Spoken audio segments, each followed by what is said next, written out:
students, good morning. All of you welcome to the today's class. Students, in our social class, today we have to start the new lesson, soil our natural resource.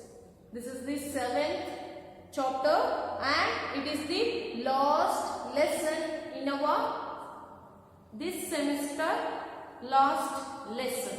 Okay, so soil our natural resource.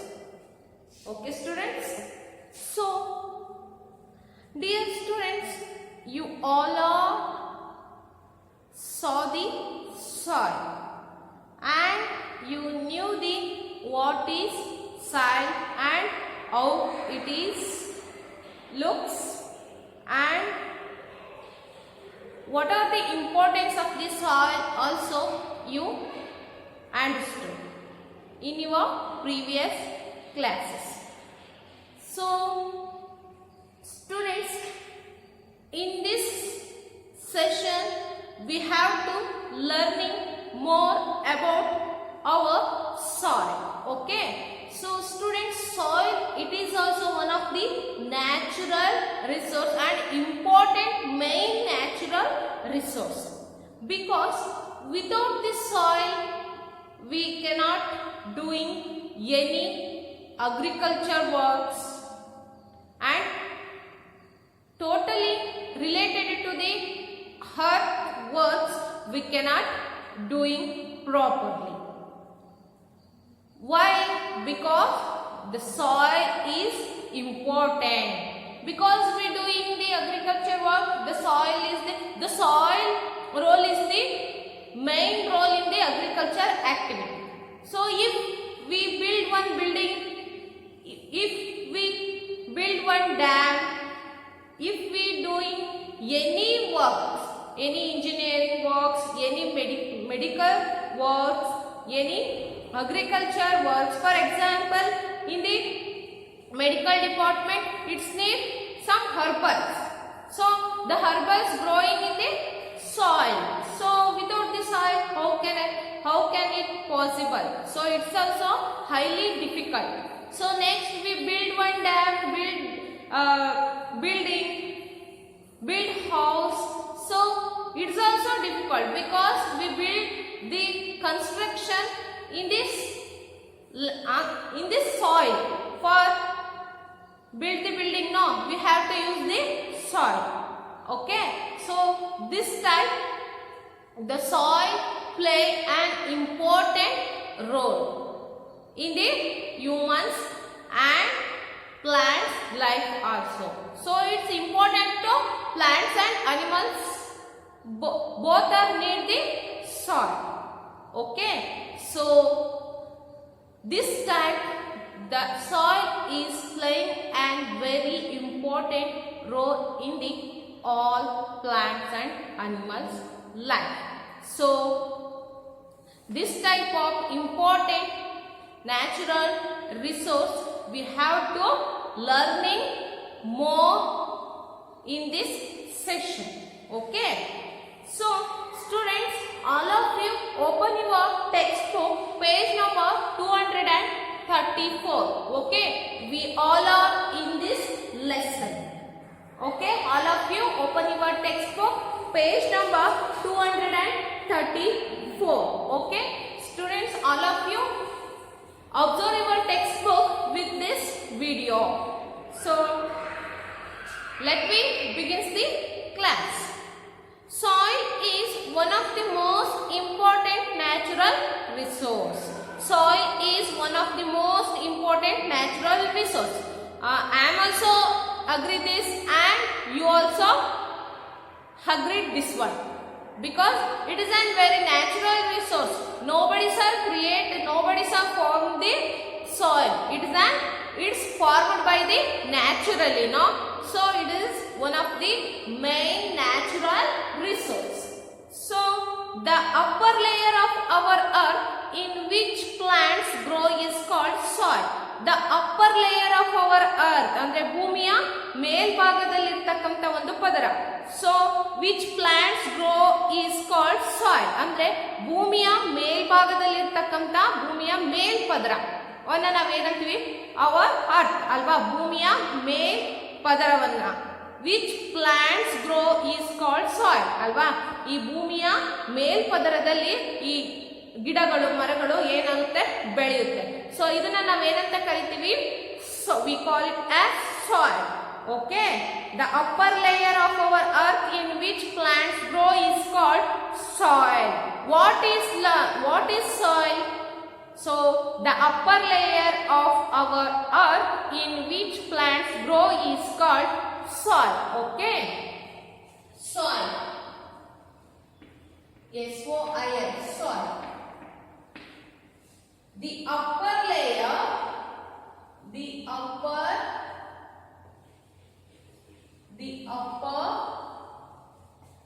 layer of our earth in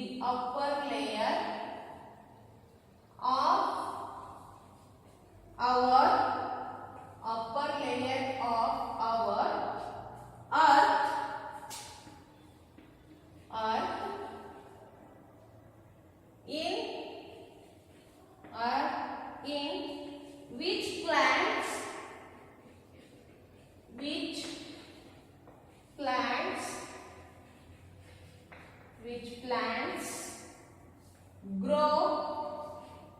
plants grow is called soil. Okay students, so next formation of soil. Okay, next we discussing the formation of soil. Formation of soil. Formation of soil. Formation of soil is ಈ ಮಣ್ಣು ಹೇಗೆ ರೂಪುಗೊಂಡಿದೆ ಅನ್ನೋದನ್ನ ನಾವು ಹೇಗೆ ಈ ಮಣ್ಣು create ಆಗಿದೆ ಅನ್ನೋದನ್ನ ನೋಡೋಣ. So the soil we see around us was not formed in a day. So ಈ ಮಣ್ಣು ಅಂತಕ್ಕಂಥದ್ದು ಒಂದೇ ದಿನದಲ್ಲಿ ಕ್ರಿಯೇಟ್ ಆಗ್ತಕ್ಕಂಥ ಒಂದು ವಸ್ತು ಅಲ್ಲ. It's highly impossible to form in a day. So do you agree this one? Very good, ನೀವೆಲ್ಲರೂ ಕೂಡ ಇದನ್ನ ಒಪ್ಕೊಂತೀರಾ ಅಲ್ವಾ?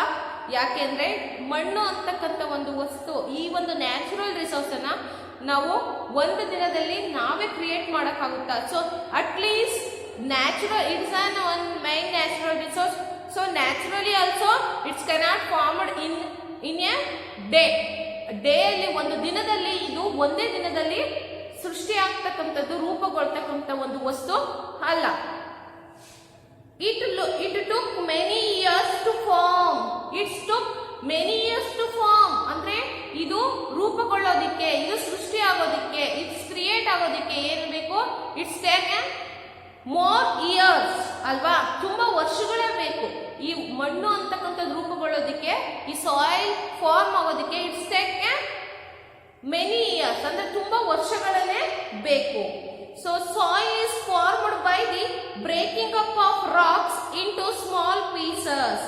Soil is formed by the breaking up of rocks. ಅಂದ್ರೆ soil is formed by the breaking up of rocks. ಈ ಬಂಡೆಗಳು ಒಡೆದು ಅಂದ್ರೆ ಮುರಿದಿರ್ತಕ್ಕಂಥ ಪುಡಿ ಪುಡಿ ಆಗಿರುತ್ತೆ ಅಲ್ವಾ. ಸೊ ದೊಡ್ಡ ದೊಡ್ಡ ಬಂಡೆಗಳು ಚೂರು ಚೂರಾಗಿರ್ತಕ್ಕಂಥ ಸಣ್ಣ ಸಣ್ಣ ಬಂಡೆಗಳ ಪೀಸಸ್ ಏನಿದೆ ಅಲ್ವಾ.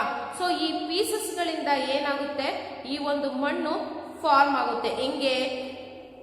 Soil is formed by the breaking up of racks into small pieces. ದೊಡ್ಡ ದೊಡ್ಡ ಬಂಡೆಗಳು ಒಡೆದು ಮುರಿದು ತುಂಡು ತುಂಡುಗಳಾಗಿ ಅಂದ್ರೆ ಸ್ಮಾಲ್ ಪೀಸಸ್ ಆಗಿ ಅಂದ್ರೆ ಸಣ್ಣ ಸಣ್ಣ ತುಂಡುಗಳ ಆಗಿ. So these small pieces are further broken down into smaller practicals. ಈ ದೊಡ್ಡ ದೊಡ್ಡ ಬಂಡೆಗಳು ಒಡೆದು ಬಿಟ್ಟು ಸಣ್ಣ ಸಣ್ಣ ತುಂಡುಗಳಾಗುತ್ತೆ. ಸೊ ಈ ಸಣ್ಣ ಸಣ್ಣ ತುಂಡುಗಳು ಏನಾಗುತ್ತೆ, ಇನ್ನೂ ಮುರಿದು ಹೋಗಿ ಇನ್ನೂ ಕೂಡ ಇದು ಗ್ರೈಂಡ್ ಆಗ್ಬಿಟ್ಟು ಕೊನೆಗೆ it's looks like very small practicals ಅಂದ್ರೆ ತುಂಬಾ ಸಣ್ಣ ಸಣ್ಣ ಕಣಗಳಾಗಿ ಏನಾಗುತ್ತೆ ಮಾರ್ಪಾಡು ಆಗುತ್ತೆ. So next like sand and slit ಅಂದ್ರೆ ಸೊ ಮರಳಿನ ಟೈಪ್ ಸ್ಲಿಟ್ ಆಗ್ಬಿಟ್ಟು ಫುಲ್ ಮುರಿದ್ಬಿಟ್ಟು ಏನಾಗುತ್ತೆ, ಫುಲ್ ನೀವು ನೋಡಿದಿರಲ್ವಾ ಮಣ್ಣು ಹೇಗಿರುತ್ತೆ, ಉದುರಾಗಿ ಸ್ಮಾಲ್ ಆಗಿ ಫುಲ್ ಪೌಡರ್ ತರ ಇರುತ್ತೆ ಅಲ್ವಾ. ಸೊ ಆ ರೀತಿ ಏನಾಗುತ್ತೆ ಇದು ಕ್ರಿಯೇಟ್ ಆಗುತ್ತೆ. ಅಂದ್ರೆ ಯಾವ ರೀತಿ ಈ ಸಾಯಿಲ್ ಫಾರ್ಮ್ ಆಗುತ್ತೆ ಅನ್ನೋದು ಗೊತ್ತಾಯ್ತಲ್ವಾ. ದೊಡ್ಡ ದೊಡ್ಡ ಬಂಡೆಗಳು ಒಡೆದ್ಬಿಟ್ಟು ಸಣ್ಣ ಸಣ್ಣ ತುಂಡುಗಳಾಗುತ್ತೆ. ಸೊ ಆ ಸಣ್ಣ ಸಣ್ಣ ತುಂಡುಗಳು ನೆಕ್ಸ್ಟ್ ಇನ್ನೂ ಗ್ರೈಂಡ್ ಆಗ್ಬಿಟ್ಟು it's looks like very small practicals ಅಂದ್ರೆ ತುಂಬಾ ಸಣ್ಣದಾಗಿ ಏನಾಗುತ್ತೆ ಫಾರ್ಮ್ ಆಗುತ್ತೆ. ಸೊ ಈ it's look like very small practicals no. So small practical ಅಂದ್ರೆ ಸೊ ಕಣ್ಣಿಗೆ ಯಾವ ರೀತಿ ಫುಲ್ ಪೌಡರ್ ತರ ಆಗ್ಬಿಡುತ್ತೆ ಆ ಮುರಿದಿರ್ತಕ್ಕಂಥ ಒಂದು ರಾಕ್. ಸೊ ಈ ರೀತಿ ಈ ಸಾಯಿಲ್ ಫಾರ್ಮ್ ಆಗುತ್ತೆ students. So when soil is finally formed, ಈ ರೀತಿ ಕೊನೆಗೆ ಮಣ್ಣು ರೂಪುಗೊಳ್ಳುತ್ತೆ. ಸೊ ಗೊತ್ತಾಯ್ತಲ್ವಾ, ದೊಡ್ಡ ಬಂಡೆ ಹೊಡೆದು ಸಣ್ಣ ತುಂಡುಗಳಾಗುತ್ತೆ. ನೆಕ್ಸ್ಟ್ ಅದು ಇನ್ನೂ ಗ್ರೈಂಡ್ ಆಗ್ತಾ ಬ್ರೋಕನ್ ಆಗ್ತಾ it's look like very small particles. Then it's converted into sand ಅಂದ್ರೆ ಮರಳಾಗಿ ರೂಪುಗೊಳ್ಳುತ್ತೆ. So finally it's the soil is form, ಕೊನೆಗೆ ಇದು ಮಣ್ಣು ಆಗಿ ರೂಪುಗೊಳ್ಳುತ್ತೆ. ಗೊತ್ತಾಯ್ತಲ್ವಾ. So next these small practicals are carried to different places by running water and wind. These small practicals are carried to different places by running water and wind. ಈ ಒಂದು small practicals ಇದೆ ಅಲ್ವಾ, ಅಂದ್ರೆ ಈ ಫುಲ್ ಸ್ಯಾಂಡ್ ಇದೆ ಅಲ್ವಾ. So ಈ and ಏನಾಗುತ್ತೆ, ಈ ಸಾಯಿಲ್ ಏನಾಗುತ್ತೆ, it's also running with water and wind. ಈ ಗಾಳಿ ಮತ್ತೆ ಮಳೆ ಮೂಲಕ ಈ ಒಂದು ಸಾಯಿಲ್ ಏನ್ ಮಾಡುತ್ತೆ, ಒಂದ್ ಪ್ಲೇಸ್ ಇಂದ ಇನ್ನೊಂದು ಪ್ಲೇಸ್ಗೆ ಮೂವ್ ಆಗ್ತಾ ಹೋಗುತ್ತೆ. ಗೊತ್ತಾಯ್ತಲ್ವಾ. ಸೊ ನೋಡಿ, ಗಾಳಿ ಜೋರಾಗಿ ಬೀಸಿದಾಗ ನಿಮ್ಗೆ ಇದು ಎಕ್ಸ್ಪೀರಿಯನ್ಸ್ ಆಗುತ್ತೆ ಸ್ಟೂಡೆಂಟ್ಸ್. ಗಾಳಿ ಜೋರಾಗಿ ಬೀಸಿದಾಗ ಏನಾಗುತ್ತೆ, ಇರ್ತಕ್ಕಂಥ ಮಣ್ಣು ಕೂಡ ಆ ಒಂದು ಗಾಳಿ ಜೊತೆ ಕೊಚ್ಕೊಂಡು ಹೋಗುತ್ತೆ ಅಲ್ವಾ. ಸೊ ತುಂಬಾ ರಭಸವಾಗಿ ಅಂದ್ರೆ very strong rainfall is happens no. So with the rain water the soil also moving with the rain water ಅಲ್ವಾ. ಸೊ ಜೋರಾಗಿ ಮಳೆ ಬಂದ್ರೆ ಆ ರಭಸವಾದ ಮಳೆಗೆ ಏನಾಗುತ್ತೆ, ಸಾಯಿಲ್ ಕೂಡ ಮಣ್ಣು ಕೂಡ ಆ ಮಳೆ ನೀರಿನ ಜೊತೆ ಕೊಚ್ಕೊಂಡು ಹೋಗುತ್ತೆ. ಸೊ ಅಂದ್ರೆ ಈ ಪ್ಲೇಸ್ ಅಲ್ಲಿ ಇರ್ತಕ್ಕಂಥ ಸಾಯಿಲ್ ಆ ಮಳೆ ನೀರು ಎಲ್ಲಿವರೆಗೂ ಮೂವ್ ಆಗುತ್ತೋ ಸೊ ಅದರ ಜೊತೆನೆ ಅಲ್ಲಿ ಆ ಒಂದು ಪ್ಲೇಸ್ ವರ್ಗು ಕೂಡ ಮೂವ್ ಆಗ್ತಾ ಹೋಗುತ್ತೆ. ಈ ರೀತಿ ಸಾಯಿಲ್ ಒಂದ್ ಪ್ಲೇಸ್ ಇಂದ ಇನ್ನೊಂದು ಪ್ಲೇಸ್ಗೆ ಮೂವ್ ಆಗ್ತಾ ಹೋಗುತ್ತೆ students. Next plants grow in soil, animals depend on plants for their food. Plants grow in soil, that means the plants growing in soil, we all are knew that one. ಅಂದ್ರೆ plants ಮಣ್ಣಿನಲ್ಲಿ ಬೆಳೆಯುತ್ತೆ ಅಲ್ವಾ, ಇದೆಲ್ಲರಿಗೂ universally truth ಅಲ್ವಾ. So ಈ ಗಿಡ ಮರಗಳು ಎಲ್ಲಾನು ಕೂಡ ಈ ಮಣ್ಣಿನಲ್ಲಿ ಬೆಳೆಯುತ್ತೆ ಮಕ್ಕಳ. So animals depend on plants for there food ಅಲ್ವಾ. ಸೊ ಪ್ರಾಣಿಗಳು ತಮ್ಮ ಆಹಾರಕ್ಕೋಸ್ಕರ ಈ ಸಸ್ಯಗಳ ಮೇಲೆ ಅವಲಂಬಿತ ಆಗಿದೆ ಅಲ್ವಾ. ಸೊ ಇದನ್ನ ನಾವು ಒಪ್ಕೊಂತೀವಿ ಅಲ್ವಾ students. Next thus all living things on the earth depend on the soil for their food. all living things on the earth ಅಂದ್ರೆ ಈ ಭೂಮಿ ಮೇಲೆ ಬದುಕಿರ್ತಕ್ಕಂಥ ಎಲ್ಲ ಲಿವಿಂಗ್ ಥಿಂಗ್ಸ್ಗಳು, ಎಲ್ಲ ಜೀವ ಇರ್ತಕ್ಕಂಥ ಪ್ರಾಣಿಗಳು ಏನ್ ಮಾಡುತ್ತೆ, depend on the soil for there food. ಈ ಪ್ರತಿಯೊಂದು ಜೀವ ಇರ್ತಕ್ಕಂಥ ಪ್ರಾಣಿಗಳು ತಮ್ಮ ಆಹಾರಕ್ಕೋಸ್ಕರ ಈ ಒಂದು ಮಣ್ಣಿನ ಮೇಲೆ ಅವಲಂಬಿತ ಆಗಿದೆ ಅಲ್ವಾ. ಸೊ ಇದನ್ನ ನಾವೆಲ್ಲರೂ ಕೂಡ ಒಪ್ಕೋಬೇಕು. ಇಟ್ಸ್ ಅನ್ ಯೂನಿವರ್ಸಲ್ ಟ್ರೂತ್ ಅಲ್ವಾ. ನಮಗೂ ಕೂಡ so if we want food no, it's coming from where, it's coming from the soil ಅಲ್ವಾ. ಸೊ ನೋಡಿ, ನಮ್ಗೆ ಫುಡ್ಡಿಗೆ ಬೇಕಾಗಿರ್ತಕ್ಕಂಥ ರೈಸ್ ಇರ್ಬೋದು, ರೈಸ್ ಎಲ್ಲಿಂದ ಬರುತ್ತೆ, ವೀಟ್ ಎಲ್ಲಿಂದ ಬರುತ್ತೆ, ಜೋರ್ ಎಲ್ಲಿಂದ ಬರುತ್ತೆ, ಇದೆಲ್ಲಾನು ಕೂಡ ನಾವು ಸಾಯಿಲ್ ಅಲ್ಲಿ ಕ್ರಾಪ್ ತೆಗೆದ್ರೆ ಮಾತ್ರ ನಮ್ಗೆ ಬೇಕಾಗಿರ್ತಕ್ಕಂಥ ಫುಡ್ ಥಿಂಗ್ಸ್ ಅವೈಲಬಲ್ ಆಗುತ್ತೆ. ಇಲ್ಲಾಂದ್ರೆ ಇಟ್ಸ್ ಆಲ್ಸೋ ಡಿಫಿಕಲ್ಟ್ ಟು ಹಸ್ ಅಲ್ವಾ. ಸೊ ಅದೇ ರೀತಿ ಈ ಪ್ರಾಣಿ ಪಕ್ಷಿಗಳು ಪ್ರತಿಯೊಂದು ಕೂಡ ತಮ್ಮ ಆಹಾರಕ್ಕೋಸ್ಕರ ಸಾಯಿಲ್ ಅನ್ನೇ ಡಿಪೆಂಡ್ ಆಗಿದೆ ಅಲ್ವಾ ಮಕ್ಕಳ. So next we also depend on the soil for many other things. ನಾವು ಬರೀ ಫುಡ್ಗೆ ಅಷ್ಟೇ ಅಲ್ಲ, ಫುಡ್ ಅನ್ನ ಬಿಟ್ಟು ಬೇರೆ ಪರ್ಪಸ್ಗೂ ಕೂಡ ನಾವು ಈ ಒಂದು ಸಾಯಿಲ್ ಮೇಲೆ ತುಂಬಾ ಡಿಪೆಂಡ್ ಆಗಿದ್ದೀವಿ ಅಲ್ವಾ. So in many villages people use mud to make walls of their houses. ನೋಡಿ, ನಮ್ಮ ಈ ಹಳ್ಳಿಗಳಲ್ಲೆಲ್ಲ ಮನೆ ಕಟ್ಟಿದ್ದಾರೆ ಅಲ್ವಾ. ಸೊ ಈಗ ಮನೆಗಳನ್ನ ಇವಾಗೆಲ್ಲ ಸಿಮೆಂಟ್ ಜೊತೆ ಮರಳನ್ನ ಮಿಕ್ಸ್ ಮಾಡಿ ಕಟ್ತಾರೆ. Okay, so in ancient time, so ancient time means few years ago also some people using mud to for building their homes ಅಲ್ವಾ. ಸೊ ನಿಮ್ಮ ಈಗ ಜಸ್ಟ್ ಒಂದು ಹಲವಾರು ವರ್ಷಗಳ ಹಿಂದೆ ಹೋದ್ರೂ ಕೂಡ ಈ ಮಣ್ಣಿನಿಂದ ಈ ಕೆಸರನ್ನ ಮಾಡ್ಕೊಂಡ್ಬಿಟ್ಟು ಆ ಗೋಡೆಗಳನ್ನ, ಮನೆಗಳ ಗೋಡೆಗಳನ್ನ ಕಟ್ತಾ ಇದ್ರು. ಸೊ ಈ ರೀತಿ ಮನೆಗಳನ್ನ ಕಟ್ಟೋದಿಕ್ಕೂ ಕೂಡ ಮಣ್ಣನ್ನ ಯೂಸ್ ಮಾಡ್ತಾ ಇದ್ರು. So next, we make cloth from plants like cotton and jute. ನೋಡಿ, so all living things depend upon the soil ಅಂತ ಹೇಳಿದ್ವಿ ಅಲ್ವಾ. ಸೊ ನಮಗೆ ಡೈಲಿ ಪರ್ಪಸ್ ಬೇಕಾಗಿರ್ತಕ್ಕಂಥ ಫಸ್ಟ್ ಬೇಸಿಕ್ ನೀಡು ಶೆಲ್ಟರ್ ಅಂದ್ರೆ ಮನೆ. ಸೊ ಅದನ್ನು ಕೂಡ ಬಿಲ್ಡ್ ಮಾಡೋದಕ್ಕೆ ನಮಗೆ ಸಾಯಿಲ್ ಬೇಕು, ಮನೆ ಕಟ್ಟೋದಕ್ಕೆ ಮಣ್ಣು ಬೇಕಲ್ವಾ. ಸೊ ಅದೇ ರೀತಿ daily we wearing the clothes ಅಲ್ವಾ, ನಾವು ಯಾವಾಗ ಬಟ್ಟೆ ಹಾಕೊಡ್ತೀವಲ್ವಾ. So this cloth is also coming from where plants ಅಲ್ವಾ. ಸೊ ಈ ಬಟ್ಟೆ ಪ್ರಿಪೇರ್ ಆಗಬೇಕು ಅಂದ್ರೆ ಏನ್ ಬೇಕು? ಕಾಟನ್ ಬೇಕು, ಜೂಟ್ ಬೇಕು, ಸೆಣಬು ಮತ್ತೆ ಹತ್ತಿ ಬೇಕು ಅಲ್ವಾ. So cotton and jute coming from where? Coming from the plants growing where? Plants growing in the soil. So it is the one life cycle. ಗೊತ್ತಾಯ್ತಲ್ವಾ, ಒಂದಕ್ಕೊಂದು ತುಂಬಾ ಲಿಂಕ್ ಆಗಿದೆ. So next, which in turn need soil to live. Which in turn need soil to live. Most people in India depend on agriculture for their livelihood. ನೋಡಿ, the peoples, most of the people in India, so ನಮ್ಮ ಒಂದು ಕಂಟ್ರಿಲಿ ಹೇಳೋದಾದ್ರೆ, so in the India country most of the peoples depending upon the agriculture works. ನಮ್ಮ ಭಾರತದಲ್ಲಿ, ನಮ್ಮ ದೇಶನೇ ನಾವು ಹೇಳ್ಬೋದು. So India is an agriculture country. ಇದು ಕೃಷಿ ಪ್ರಧಾನ ದೇಶ ಭಾರತ ಅಲ್ವಾ. ಸೊ ನಮ್ಮ ಕಂಟ್ರಿಯಲ್ಲಿ agriculture is the main occupation. ಓಕೆನಾ. ಸೊ ಬಹುಮುಖ್ಯ ವೃತ್ತಿ ನಮ್ಮ ಕಂಟ್ರಿಲಿ ಯಾವುದು? ಅಗ್ರಿಕಲ್ಚರ್. ಗೊತ್ತಾಯ್ತಲ್ವಾ. ಸೊ ಈ ರೀತಿಯಾದಂತಹ agriculture, most of the peoples depending upon this agriculture activity for their livelihood. ಅಂದ್ರೆ ಯಾವುದು? ತಮ್ಮ ಜೀವನೋಪಾಯಕ್ಕೆ ಬದುಕೋದಕ್ಕೋಸ್ಕರ ಈ ಒಂದು ಕೃಷಿ ಮೇಲೆ ಹೆಚ್ಚು ಅವಲಂಬಿತ ಆಗಿದ್ದಾರೆ ಅಂತಾನೆ ಹೇಳ್ಬೋದು. So next, so soil is very important to us. So soil is very important to us. ಈ ಮಣ್ಣು ನಮಗೆ ತುಂಬಾ important. Next, it is one of the most important natural resource. So ಇಷ್ಟೆಲ್ಲನೂ ಕೇಳಿದ್ಮೇಲೆ, so you had these are all information, we have to coming to the one conclusion, that is it is one of the most important natural resource. We all are agree this one ಅಲ್ವಾ. ಇವಿಷ್ಟು ಮಾಹಿತಿಯನ್ನು ಕೇಳಿದ್ಮೇಲೆ, ಇಷ್ಟು ವಿಚಾರಗಳನ್ನ ನಾವು ಅರ್ಥ ಮಾಡ್ಕೊಂಡ್ಮೇಲೆ ನಮಗೆ ಕೊನೆಗೆ ನಾವು ಬರ್ತಕ್ಕಂಥ ಒಂದು ಕನ್ಕ್ಲೂಷನ್ ಏನಪ್ಪಾ ಅಂದ್ರೆ, the soil is the main natural resource. Okay, so ನಿಮ್ಗೆ ಅರ್ಥ ಆಯ್ತಲ್ವಾ. So next, the most important quality of soil is its fertility. So the most important quality of soil, its fertility. So ಒಳ್ಳೆ quality of soil ಅಂತ ಹೇಳಿದ್ರೆ ಅದರಲ್ಲಿ ಯಾವುದು? Fertility, ಫಲವತ್ತಾಗಿರ್ತಕ್ಕಂಥ ಒಂದು ಮಣ್ಣು.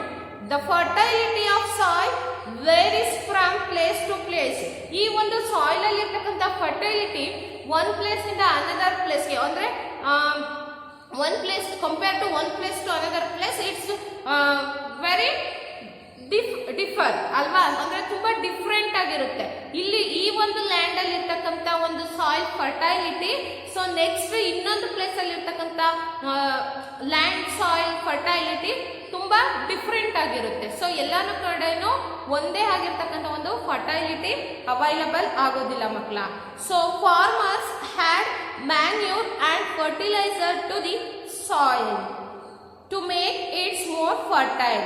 Farmers had manure and fertilizer. ಅಂದ್ರೆ ಈ ರೈತರು ಏನ್ ಮಾಡ್ತಾರೆ, ಆ ಮಣ್ಣಿಗೆ ಆ ಒಂದು ಫರ್ಟೈಲಿಟಿ ಇಂಪ್ರೂವ್ ಆಗೋದಕ್ಕೋಸ್ಕರ ಅದಕ್ಕೆ ಬೇಕಾಗಿರ್ತಕ್ಕಂಥ ಗೊಬ್ಬರನ ಅಂದ್ರೆ ಈ ರಾಸಾಯನಿಕ ಗೊಬ್ಬರ ಮತ್ತೆ ಸಾವಯವ ಗೊಬ್ಬರ, ಸೊ ಈ ಎರಡನ್ನೂ ಕೂಡ ಆ ಒಂದು ಫರ್ಟೈಲಿಟಿಯನ್ನ ಇಂಪ್ರೂವ್ ಮಾಡೋದಕ್ಕೋಸ್ಕರ ಅಪ್ಲೈ ಮಾಡ್ತಾರೆ.